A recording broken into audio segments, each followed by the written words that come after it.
I'll just be brief po, no?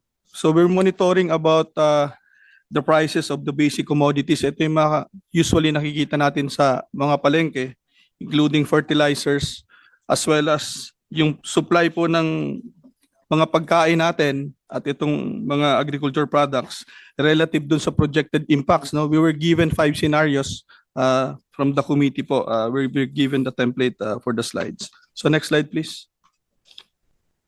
Next slide, please.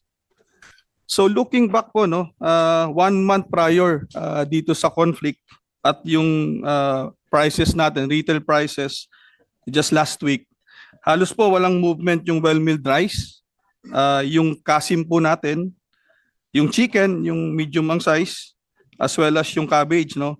But ang actually nag-decline pa nga po yung prices ng liempo, ang ating chicken, saka po yung tomato. But nagkonting increase po, meron tayong konting increase on eggplant as well as yung locally produced na carrots.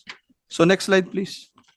Relative po dun sa scenarios, no? Pag tiningnan po natin yung worst case scenarios, ito po yung sinasabi na scenario 5, 180 days na may damage sa mga key oil infrastructure sa Middle East at yung average price po ng per barrel is $200.